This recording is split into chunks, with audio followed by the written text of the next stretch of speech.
Hey guys, Jared Wesley here of Live Traders, and it is that time of the week. It is lecture time, and this week's topic, guys, is on backtesting and understanding yourself as a trader. One of the biggest things that traders make as a mistake is not fully appreciating and understand who's actually trading, right? You think that's that person who's calm, cool, and collected, waiting 4 hours for a ride at Disneyland is the person that's trading. It's not. Okay, so you can wait 3 hours in line for a ride at Disney, and you're cool and whatever. You're checking on your phone. You're good and done. And then as soon as you get into a trade, who's that person? Who is that person? Well, a lot of you guys are trading because you think you're something over here, when in reality, in the trading world, you're over here. And you haven't been able to reconcile the difference between those two people. Okay, it's kind of like the devil and the angel on your shoulder fighting back and forth. So we're going to talk about that today, as well as back testing, guys. I get a lot of questions all the time about, well, should I try this management? Should I try that management? You know, what should I do on my trading plan? Or should I do bar by bar? Should I do a pivot? Well, I don't know. I'm not Nostradamus, okay? Your trading might be a little different than my trading, which means you need to back test those ideas to understand what would be the best approach for you to trade, for you to take, for you to make the most money and trade with the most confidence and calmness. All right, so that's what we're going to talk about today, guys. As always, if you like this video, please click that like button. As always, please hammer that subscribe button, and don't forget those click notifications. I am Jared Wesley of Live Traders. Let's get to it.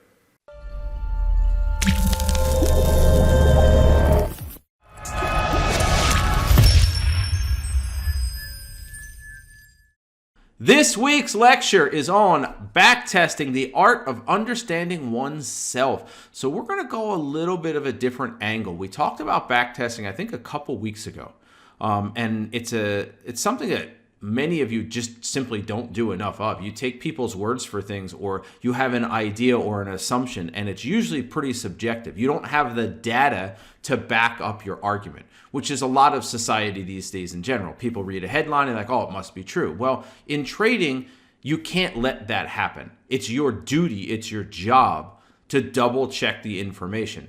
Meaning, if you think something is happening, make sure it's really happening. And backtesting is a good way to do it. You're like, oh, we just talked about this. It's going to be a little bit different today. Trust me, I'm not going to do the same lecture 2 weeks apart, I promise you.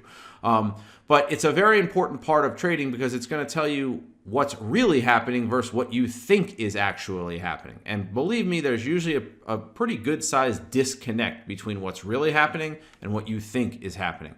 But before we get into that, come on now. We have to do a little bit of when will the insanity stop? All right, when will it stop? This week I have kind of 1.5 for you. I have 2 of them, but one is just more of a statement than anything. All right, but the first one is somebody who lost $31,659.81. And basically the comment is, hope you guys jumped ship. Don't end up like me, held this over the weekend and got crushed. That's a lot of money to lose, guys, over a short period of time. Not using a stop loss or drinking the Kool-Aid or drinking the hopium or whatever it is that you want to call it. You just should never put yourself in this position. All right. I mean, it's just foolish. It's the best thing I can tell you. It's just foolish. And this isn't that long ago. This is what, a week ago or so that this happened. So, you know, I told you guys a little story earlier today about somebody who has just started trading and they've made $500 each day of their first week. So they're up about $2,500 this week. I think they're up slightly more. And their wife wants them to quit their job. 5 days, brand new trading, and their wife wants to quit their job. They're like, oh my gosh, if you could make that much money trading. Understand, be objective, be realistic. Come on. You're getting lucky. You just don't realize it yet. Don't spend that money because the market wants it back. Okay? So be smart about this. Understand what's required. Know that this is a challenging business and know it's going to take years to get good at it. Why? Because it takes years to get good at anything in life. Period. All right? It takes years to get good at anything. And the second one this week, guys, is this. You're like, huh, that's interesting. Well, let me give you a slight backstory here before I read it. This person is a biochemist, I believe is what they said. I didn't want to put the whole email in. It's a pretty long email.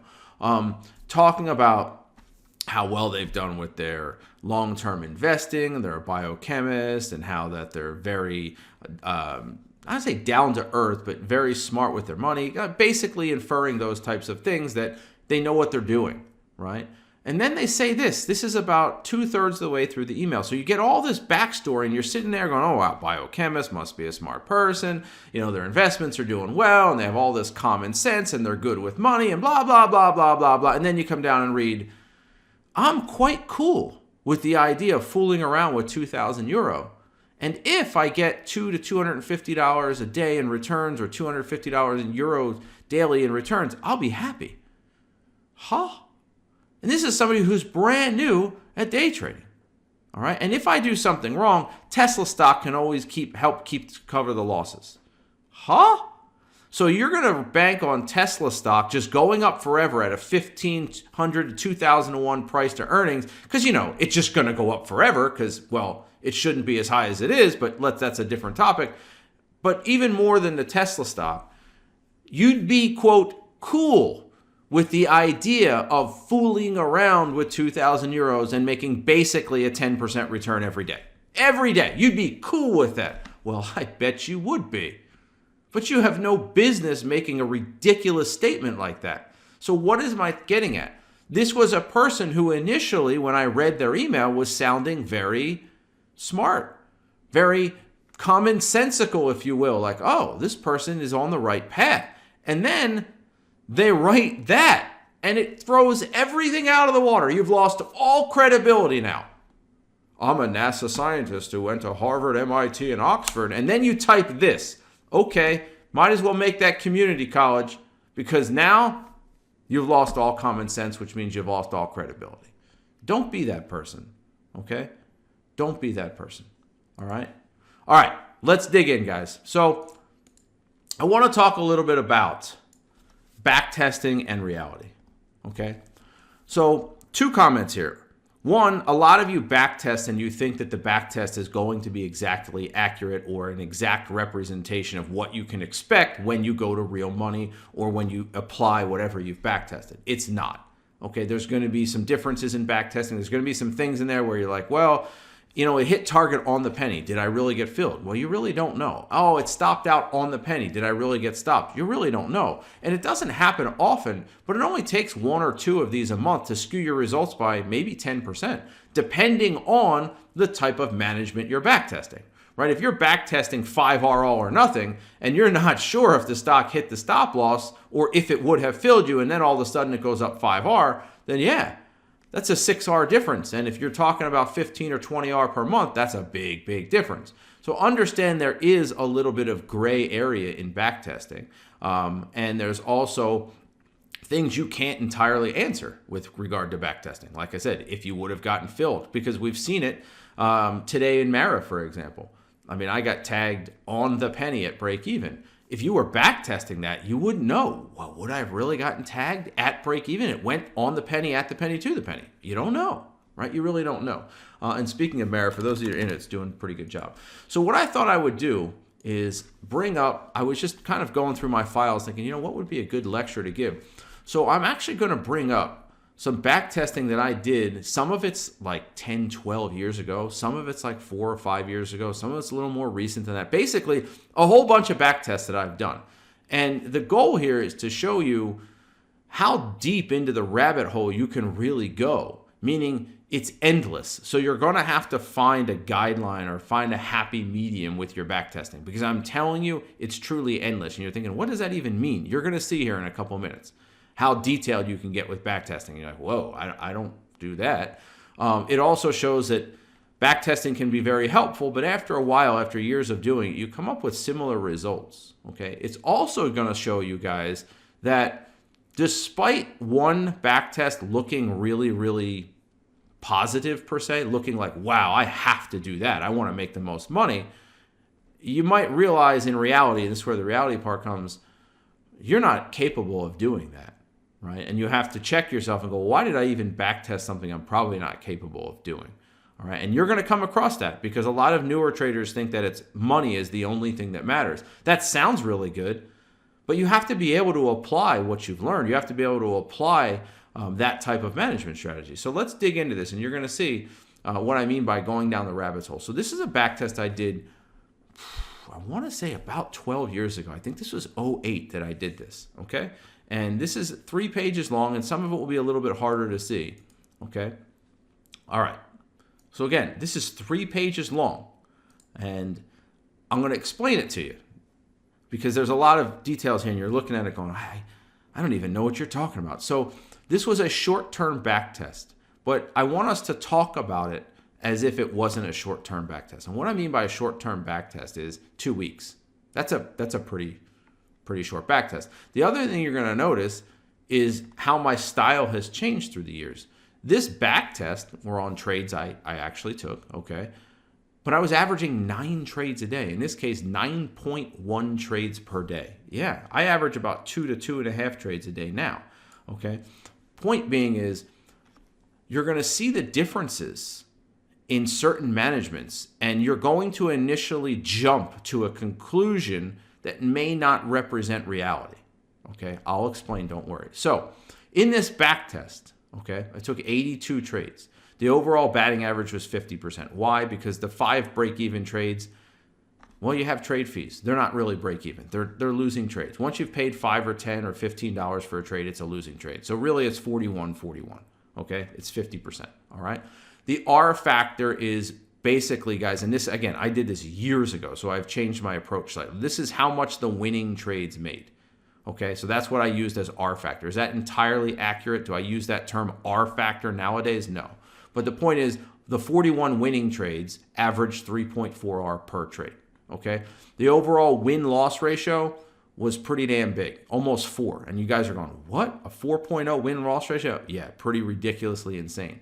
Okay, so the gain of all the winners was 14 grand. The total of all the losers was 3,500, and the overall total was $10,400 on $105 risk. Now, this isn't what I actually made.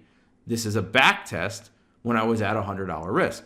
Okay, average share size, average share price, average size of the stop loss was 47 cents. Okay, average position cost was about $10,000 or $11,000 per position. Now, right now, I've already done more detail than most of you have ever done on your back test, and we have just begun. We just started, all right? The average cost of positions, this is total cost, okay? Not the rolling cost, total cost. If you took every position I took that day, it cost me roughly $100,000. Now, remember, you're not in every position all at the same time. Sometimes, one hits target, one stops out. You might be in 4 open positions at one time, not 9 open positions, okay? So the average gain of all trades taken was $127. So your expectancy here was 1.27. Holy shit. A 1.27 expectancy with a 50% batting average is insane. I'm going to get to the management in just a second, okay? So total long positions, 63% of the trades were long, 37% of the trades were short. The batting average on long trades was 56%. The batting average on short trades was 40%. The R factor was 3.8 on longs, 2.5 on shorts. The win-loss ratio, 5.3 on longs, 2.0 on shorts, okay? How many of you even done that before? Very few of you. So some of you aren't digging deep enough. I'm sure some of you are, but most of you aren't, okay? Total gain on longs, total gains on shorts. Now, why is this important before we go to the next step?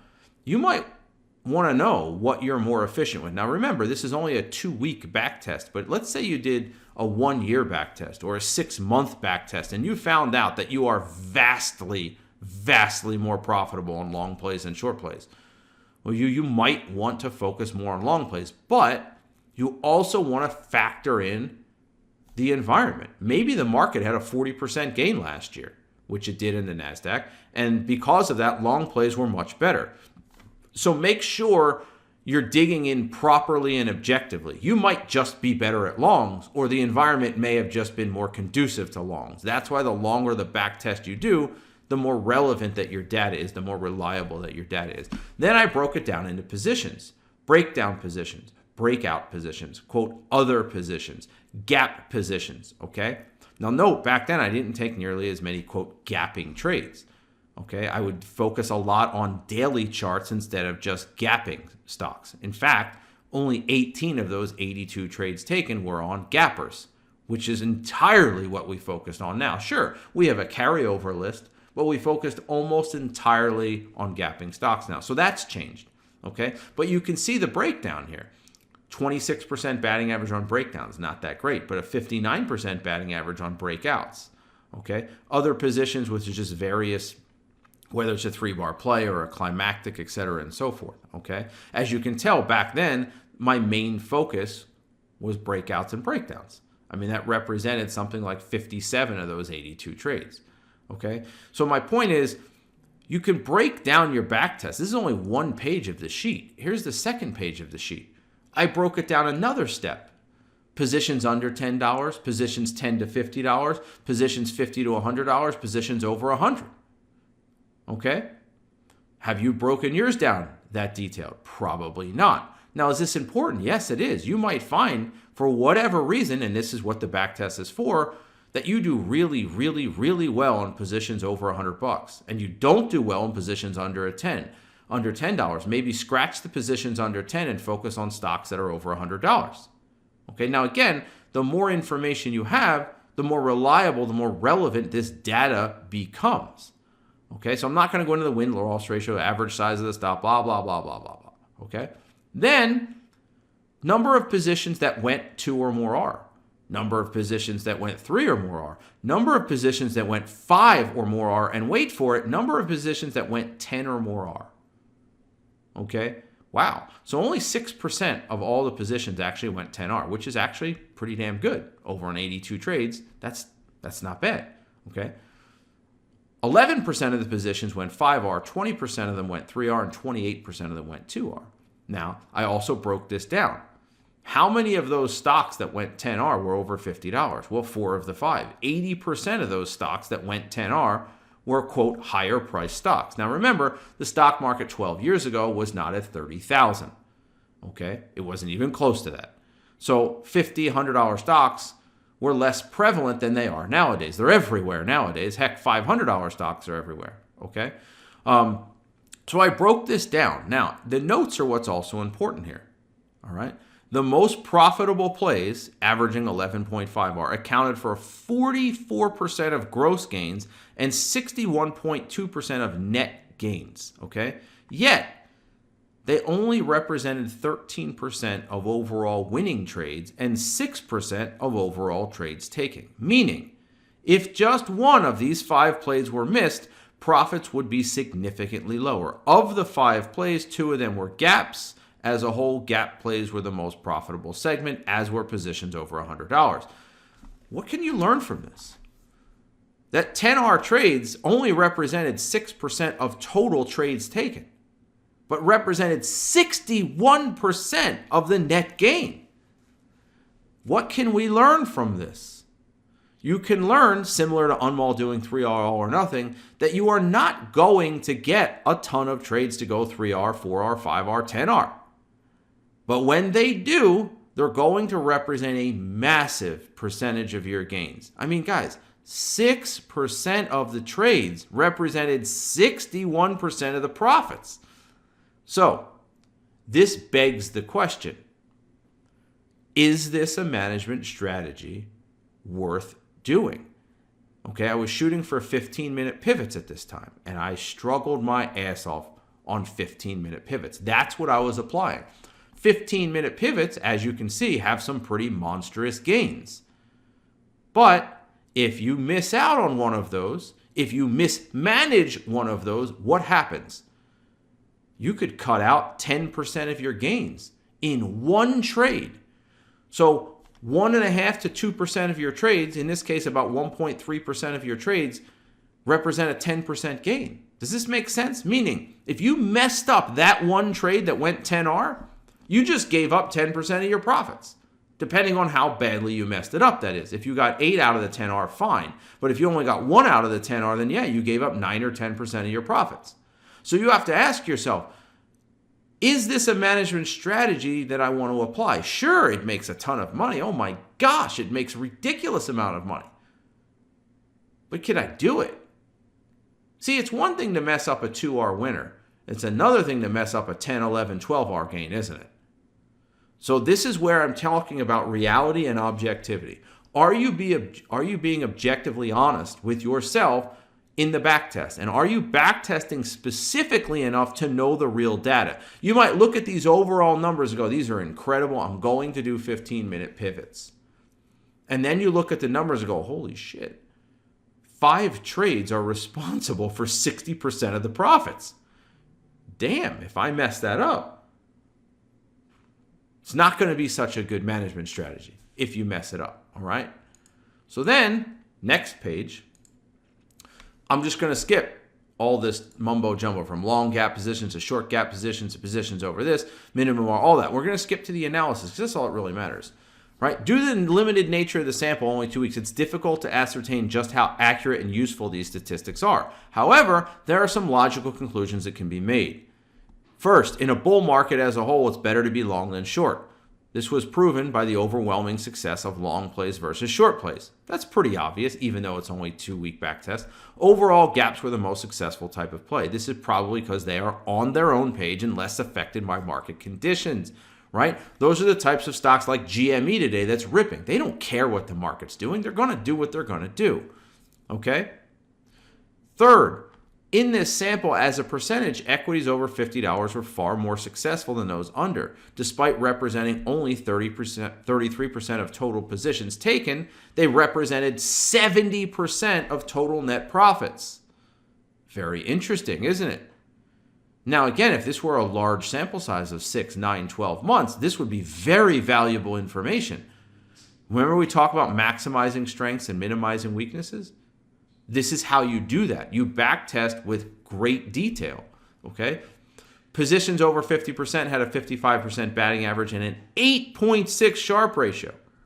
Damn, okay? 6 of the 9 positions, 67% that achieved more than 5R, were in the $50 category. 4 out of the 5 that went more than 10R were in the $50+ category.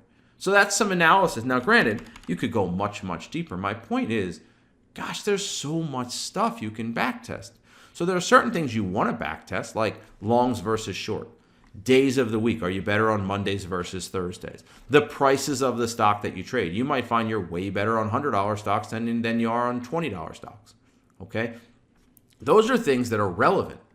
Okay, market environment versus your relationships to longs versus shorts.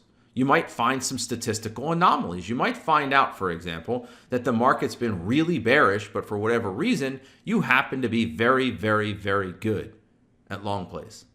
Wow, something that you might want to know. So this backtest to me tells me a lot about my trading style, a lot about what works, but also a lot about what I may not be capable of doing.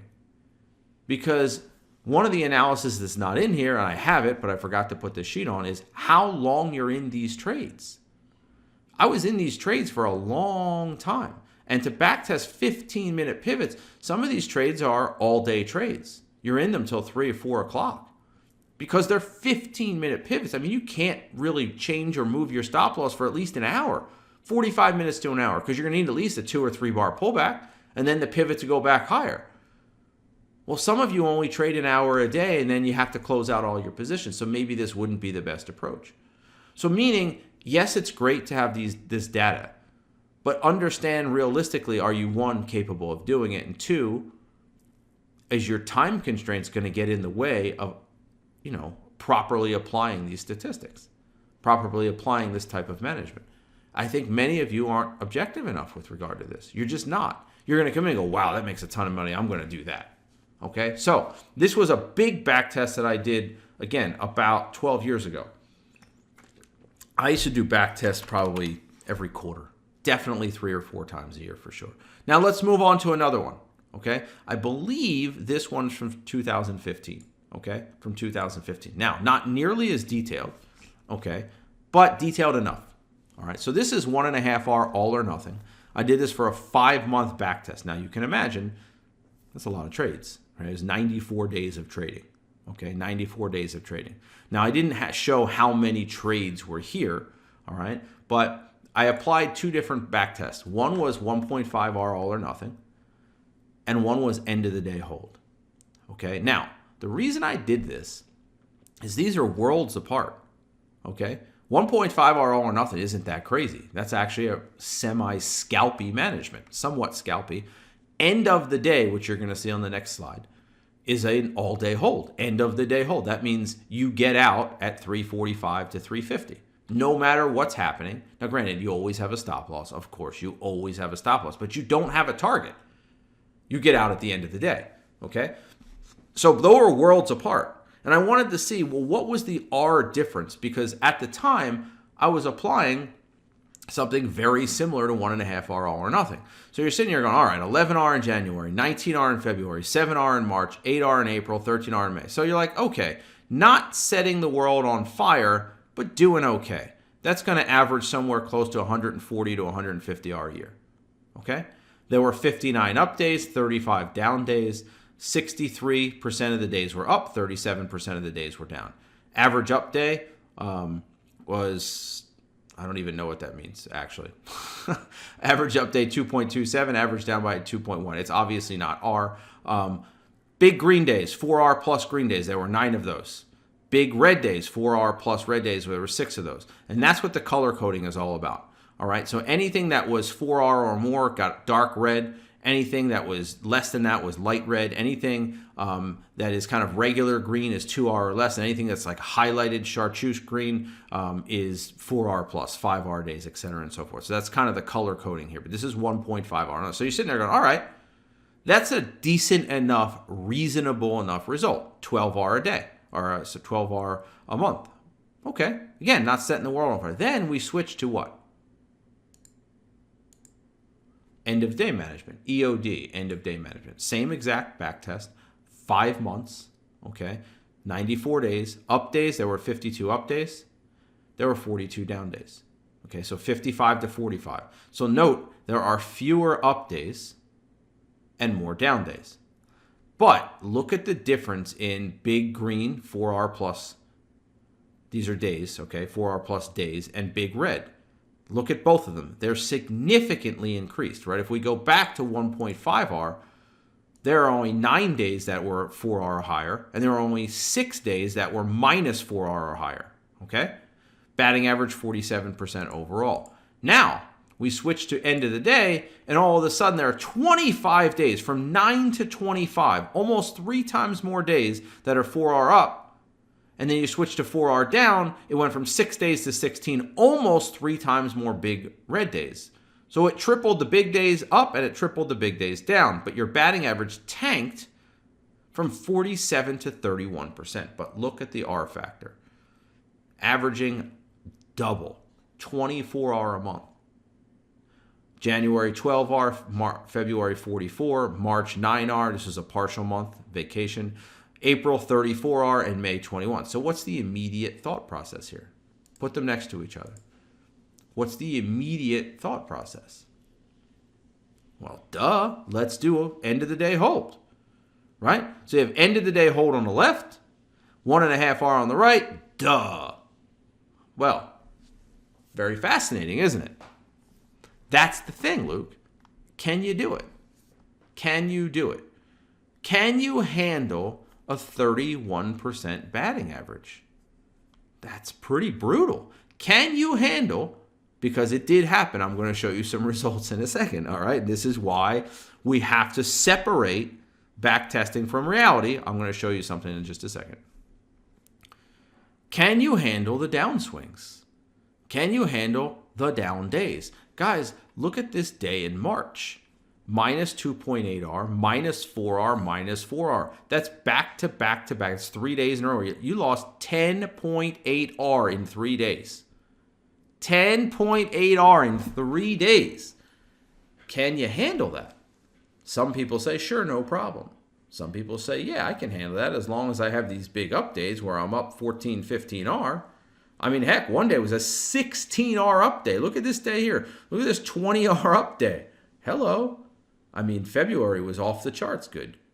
It's easy to follow something when you're winning, but it's not so easy when you're losing. And guys, if you don't believe me, ask Unwall. Who was crying like a little millennial on December 15th? Oh, guys, you know, who was crying the same on November 15th? I don't know, guys, you know. And then, boom, both months, the end's double digits up. In fact, December was one of his better months of the year. And he was frustrated. You could see it in his voice. Back-to-back months where he started terribly for the first 2 weeks of the month. And then he ended really strong. So it's easy to talk about, but in reality, can you do it if it were to happen to you? It's easy to talk about what happens to somebody else. It's easy to say, oh yeah, 24 hours, double 12 hour. Duh. Well, and again, when you do the back tests and you look at the numbers, you're like, oh my gosh, this is 2R, break even at 1R. This is 3R. I didn't do this through May. This is 3R, all or nothing. This is half the shares, double the stop. This is end of the day hold, right? Okay. This is if you had done those managements on assumes $500 risk over that period of time. So you're looking here, you're going, okay, for a 4-month period, doing 2R break even at 1R, you would have made 26 grand. Okay. Here, 3R, you would have made 25 grand. That's unusual.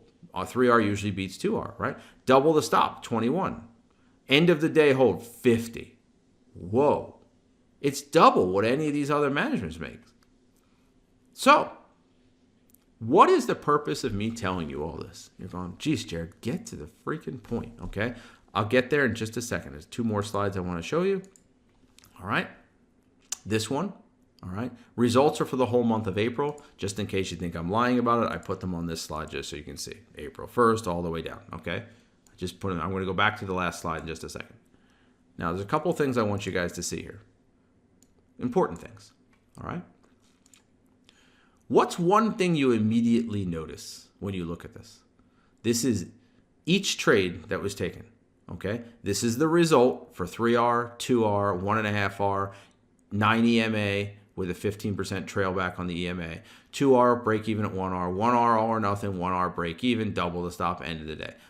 What's one thing that jumped, for me, it just jumps off the page. As soon as I look at this, it jumps off the page. Anybody? Again, there are some slight variations, but generally true. Jumps off the page at you. A lot of red. Maybe. It wasn't a great month. You can see that by the results. 7R, 8R, 5R, 3R, 12R, 9R, 8R, 34R. Okay? 1, every management's profitable. Okay, that's true. All right? Jordan has it. It's a similar win rate. When you had a bad day, you had a bad day across all management strategies.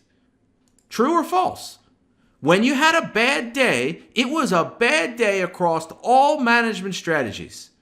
Right? Look at the last couple days of them. Look at April 30th. Okay? 7 or 8 trades taken that day. None of them worked. Sure. One in here. What? LNC went 1.5, went 1R. But nothing worked that day. No matter what you did. End of the day hold. Nope. Double the stop. Nope. 1.5R. Nope. 2R. Nope. 3R. Nope.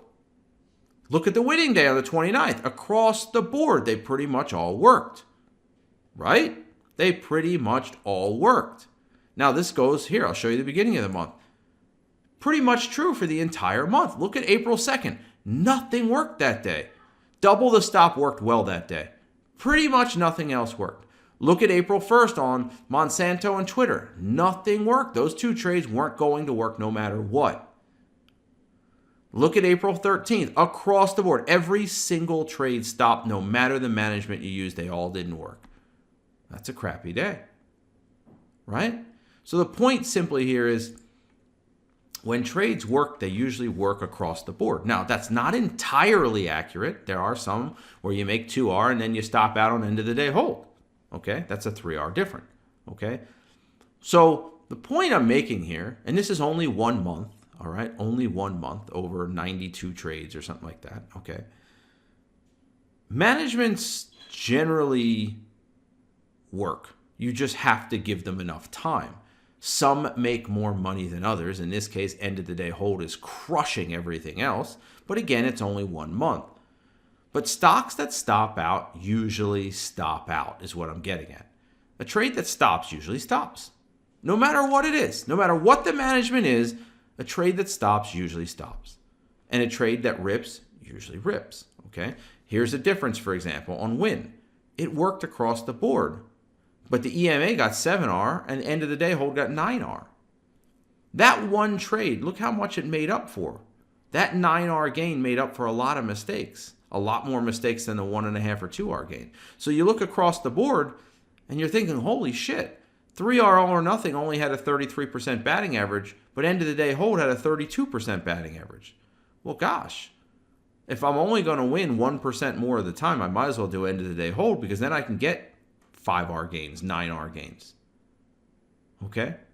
So this is what I was getting at entirely, though. You can't backtest for 4 or 5 months and then expect magic to happen and all of a sudden you're going to just kill it. You're going, what do you mean, Jared? I'll explain. So after doing this 5-month backtest, what do you think I did? What do you guys think happened? After backtesting, I didn't actually do 3R All or Nothing or 9EMA during January through May. What do you think I did after learning the results of this backtest? Okay. Anybody? What do you think happened? In June, because this was a 5-month backtest, all right? I continued backtesting. I chose end of the day because it was so far superior to all of the other management approaches. I thought, well, duh, that's a no-brainer. End of the day is making double the amount of money, and I'm only going to lose out on maybe 10 or 15 points in batting average. I knew, wow, it's going to be a challenge. 32% batting average. Whew, that's a tough one. And then again, over the course of, over the course of that 5-month period, it only had a 31% batting average. Okay? I'm like, okay, but I'm gonna make, even if I mess it up a little bit, I should still make 15 to 20R. I may not get 24. Maybe I'll factor 10 or 20% of error rate in here, and I'll still make 18, 20R a month. Better than making 10, 12, 13R a month, right? Okay. Now that would be the logical conclusion. That would be the logical conclusion. Let me show you what happened. Okay? Learn from this. That's what happened in June. I'm smiling because I'm still looking at this like, damn. It was my worst month of the year. I did $400 risk. Okay, so I backed off my risk $100. I thought, okay, brand new management, hold into the end of the day. Let's cut risk by 20, 25% just so you feel a little more comfortable. Okay? And I lost 6.7R. Worst month of the year. It's one of the worst months I've had in the last 5 years, to be honest with you, in R value, right? Now you're thinking to yourself, well, you just spent all that time telling us about backtesting it, and now where are you going with this? Are you going to tell us that backtesting doesn't work? No, it's not what I'm telling you. There are 2 things I want you to take from this. Okay. 1, your sample size that I backtested 5 months is a reasonable amount of time. But I didn't actually do end of the day hold for a long enough period of time. I did 1 month. I was so pissed off and disgusted by the results. Guess what I did? I scrapped it. Well, 1 month doesn't tell the future. Okay? I mean, it doesn't. And 2, I really struggled to follow it. I didn't perfectly follow end of the day hold. So on some of the winning trades, I got out early. I'm like, oh man, it's up like 5R. I'm going to get out. And then it ends up going 9R or 10R. Okay?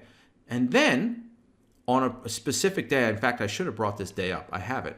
On $400 risk, I was up about $2,000 open P&L, $1,900 and some dollars open. I remember this because I was in Japan when this happened. Open P&L, and the day closed less than $100 up, and I was like ready to throw my mouse across the room. I was sitting there going, "Wait a second, I'm up $2,000, 5R, and I end the day up $100. The market tanked. Some news came out, and just everything tanked." And you just sit there and you're like, wait, what? That's not cool, right? You sit there and you make $200 after you're up 2,000. Make $300 after you're up 2,000. Okay? That was damaging to me because the month was not going that great to begin with. It started off okay, right? Think about it. The first couple of days of the month, you're up $1,500. Well, that's good. You're up 4R in 2 days. And then you lose 4R on the 4th of the month. So the first week was a little bit choppy. Everything you made, you gave back. And then you make a little, and then you give it back. And then, you go chop around for a couple of days, and you make an R, then you lose an R. Then you lose an R over a couple of days, then you make the R back. And then the end of the month, just wow. So the two things you need to learn here. One month of following something is not a long enough period of time. If you're going to backtest it for 5 months, you can't just give up on it after 1 month. Okay, it may have just been a statistical anomaly. And two, learn from that 1 month, meaning I didn't fully follow all, end of the day hold. And so that was a lesson for me, learning maybe this isn't the best management strategy for me, because I had a real hard time following it. And it was a very emotionally stressful watching stocks go up 1,000, 1,200, 15, and end the day negative or end the day slightly positive. On most days, I didn't get anywhere close to what the max R was for the day. What I mean by that is, let's say in the middle of the day I was up 1,200. Very rarely did I end at up 1,200 or more than that. Most of the days things pulled back a little bit towards the end. Okay, so those are the lessons you need to learn. One, your back test doesn't necessarily mean that's exactly how it's going to go for you the first day or week or month you try it. So if you commit to it, really commit to it. At least commit 3 months to it. At least commit 3 months to it. Okay? Don't do 1 month and have a terrible month like I did in June 2015 and just give up on it. That's foolish. And then during that 3-month period, recognize the challenges, meaning, are you really following it? So keep track of what would have happened if you had followed it perfectly. Okay? If you had followed. Now, if I had followed this perfectly, it still wouldn't have been a great month, but it would have been slightly better. It still would not have been a good month. Okay? The other thing is, this really damaged my psychology. And it caused me to question my backtesting. Was I being really accurate with my backtesting? I was. And this was just one of those anomaly months. Murphy's Law, right? It's just the way it is. Okay? So what are the odds of what happened in the past will happen in the future? Well, that's the question, Talal. Nobody can give you an answer to that. Oh, it's 62.8%, Talal. It's 97.4%. Come on, man. Nobody can give you the exact answer to that. Right? It's 84%. Everything's 84%. Okay? But your back test should be relatively representative of the future, right? Unless you mess with it when you actually apply it in real time. Yeah, see, Roy, you were here. It was very, very frustrating for me. Hard to do and frustrating at the same time. Okay? So just be careful with your back tests and give them enough time to be useful. So I gave this a long enough period of time, 5 months in the back test, but I didn't give it enough time in reality. Who's to say that July wouldn't have been 52R or 21R and made up for that minus 6R month? Who knows? I mean, this thing had some pretty stellar months. It had some mediocre months. 12R is mediocre, but it made 44R, made 34R, right? You don't know, okay? You don't know. So make sure your back testing is accurate. Make sure you're doing a responsible job with your back testing, and make sure you give it enough time. If you decide to choose that management, give it the proper amount of time to let the odds play out in your favor. And 1 month is not enough time. Okay? But I did learn something. I just can't do end of the day hold. The swings are too great. It's one of the reasons I don't do 3R all or nothing. The swings are too great. I mean, we've seen Unmall be down 14R at certain points and then end the month up 15R. That's a 30R swing, 29R swing. I can't handle that roller coaster ride. It's too big of a roller coaster. Know thyself, right? Know oneself. That's what good trading is all about. Knowing yourself. And you won't always know it until you try it. And that is the whole entire rub. That's the $64,000 question for traders in their first 1 to 2 years. Who am I? Who am I as a trader? Who am I?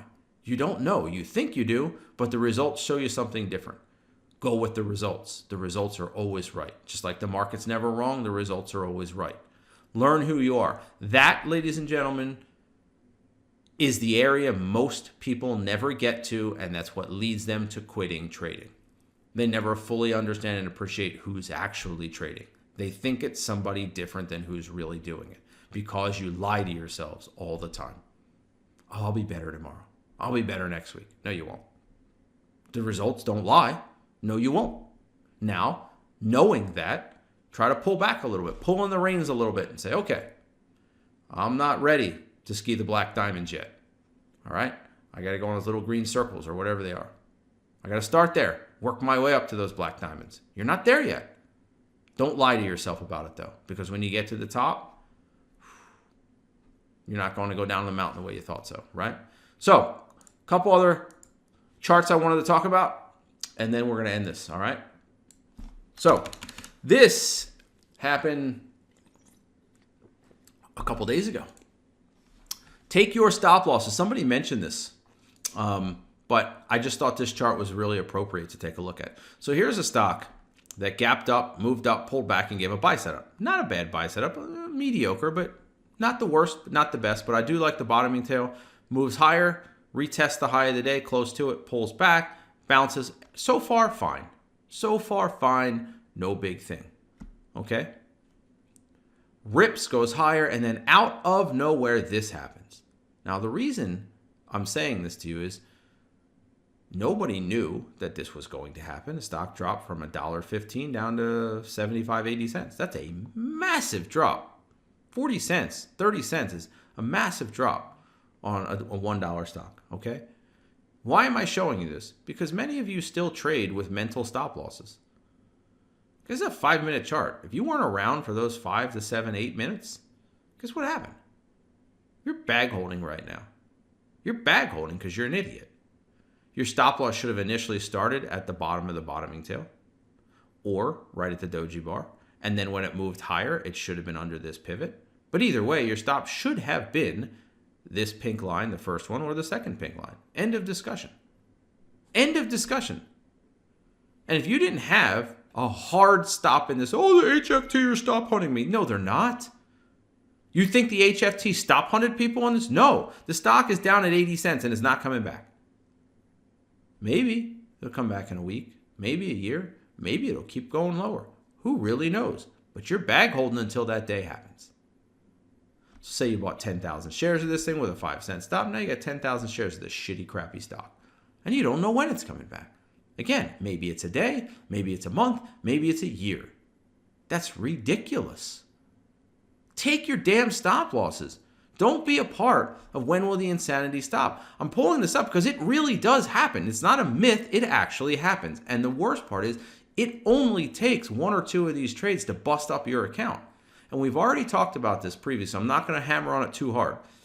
So many of you out there are trading 75% of the time properly, 80% of the time properly, and you're letting one bad day or 2 or 3 bad days destroy an entire month or two.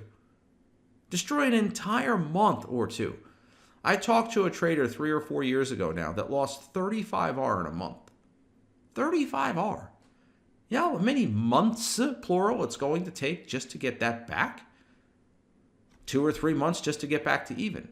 And then once you get back to even, guess what you just did? You wasted 3 months to get back to even. So you're really 4 or 5 months behind. So you lost the 32R, that month's wasted. 3 months to get it back at 10, 12R a month. So those 3 months are wasted. You just wasted 4 months of the year, a quarter of the year, more than that, a third of the year. Just to get back to break even. When all you should have done was quit when you were down 5 or 10R for the month. Said, all right, something's wrong. Why do you do this to your stuff? Why? Why do you do these things to yourselves? Need to be right. Ego. All right, next one. Careful is the title of this slide. Caterpillar. Somebody asked in the room a few days back, a week back, whenever it was, hey, look at that 3-bar play on Cat. And I said, no. Usually when stocks have a super wide range bar where they do double, triple, quadruple their average trading range, and then the next day is followed with a narrow range day, I get emails from people that go, look at the 3-bar play on the daily. Check it out, check it out, check it out. In fact, somebody did it today. I think it was Jason J or somebody did it today. And my exact words to this person at the time were, yesterday's bar is too big, which means one resting day is not enough. You're going to need 2 or 3 or 4 resting days. We had this exact conversation today on a stock. 1 day rest is not enough after a move like that. You need 2 or 3 or 4 or 5 days. In fact, a pullback would almost be better. Okay? If you don't get a pullback, then let it chop around for 4 or 5 days. Let it rest. The stock's on the daily chart's already up a ton. And what did Caterpillar do over the next 3 days?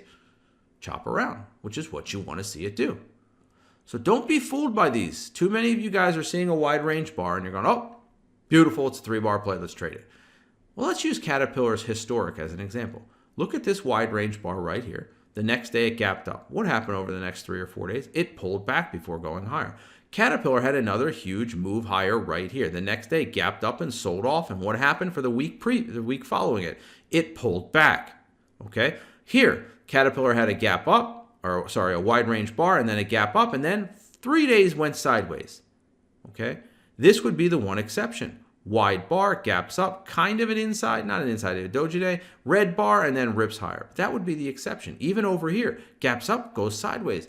Guys, most of the time, okay, stocks that have monster moves, the next day, they pull back or go sideways. And even if they go slightly higher, the day after it, they go sideways. Stop thinking, and I know it's easy to do this because the market and the environment we're in, everything just goes higher. But stop thinking they're going to go up perpetually forever without breathing, without resting. It's not the way it works. Okay? And then one more before we end this. Shut it down. This was a nice 3-bar play. I'm commenting on this because a lot of you guys mess up 3-bar plays, right? So MAMRNA gaps up and rips higher. Okay, 1, 2, 3, 4 bars leaves a topping tail. And then this bar comes in. Now, the concern here was how big this 2-minute bar was, right? So you could have made an argument to short this at 122 on a 2-minute mini climactic. From 114 down here yesterday all the way to 123 up here. It's a pretty big move. It's a $9 move on a 2-minute chart. And you were getting some big volume spikes. So you could have made the argument to short it. But this was a pretty good 3-bar play. You're going to enter right there, wide bar, narrow bar, and then boom, goes lower. Now this is where your support area is. That was the pivot from yesterday. And ultimately this did go lower, but look how long it stayed at that area around 117. Bottoming tail bounce, bottoming tail bounce, bottoming tail bounce, pivot bounce, and finally gave it up. It knocked on the door enough times to break it down. But this should have been your target. So from 119 down to like 117-ish. It was probably maybe a $1 stop, maybe a 50-cent stop, something like that. But this is an interesting 3-bar play. Why? Because of the extended nature from yesterday's close into today's gap up and move higher at the open. Okay, so some people will look at this and go, I would never short that as too strong. But once you consider yesterday's close plus the big move up today, yeah, this is an interesting 3-bar play short. It's very similar, as Brent's saying, to Intel today, right? There's a lot of similarities to Intel today. All right, so those last 3 slides are just basic learning slides to say, hey, on some of them, get your head out of your ass, like this first one. Take your stop loss. I mean, guys, check your ego at the door. We all lose in this business. Nobody's right all the time. Okay, not even Jason J. Nobody's right all the time. Just take your stop and move on, man. Sure, I was upset when Ride got me by 2 pennies and then went higher. Oh, well, move on. Got back in it, it worked. Sure, I was upset when MARA tagged me at break even on the penny and then went all the way down. Oh, well, move on. What if it didn't tag me on the penny and just kept going higher and higher and higher and against me and against me and against me and it was up $5 against me? That would suck. So every once in a while, you're going to get hosed down. HFT might shake you out. You might get tagged by a penny just being unlucky. So what? It's better than this. It's better than bag holding. If you don't believe that, quit trading. Taking your stop loss, even when it bounces right back and goes higher, taking your stop is better than bag holding. And it doesn't take a lot of these trades to have a significantly negative impact on your account. Just do it, okay? Learn. when a stock is overly extended. Okay, in this case, Caterpillar. Yeah, it looks like a 3-bar play, but when you take the whole picture into consideration, how strong and extended the daily is, how extended the previous day's bar was, you know it needs more than 1 day to rest. And understand, again, the whole chart. Look at yesterday's 2-minute combined with today's 2-minute, and boom. All right? So that's going to do it for today's lecture. I hope you guys learned a little bit about the back testing and some of those charts at the end. Be objective, be objective, be objective. All right? Back test, get accurate data, get specific detailed data. It's only going to make you a better trader, but also be smart about it and understand oneself. Know who's really trading. And yes, give yourself a slight benefit of the doubt, but not to the point where you're just flat lying to yourself. That's not productive for anybody. Admit you don't do certain things well. There's nothing wrong with it. It just helps make you better. But if you can't admit those things you're not good at, it's going to be hard to correct those things, isn't it? All right. And then at the end there, take your stop losses, understand what you're seeing with regard to stocks that are extended, and then look at, multiple time frames. All right. I'm Jared Wesley of Live Traders. We'll get back at it again next week.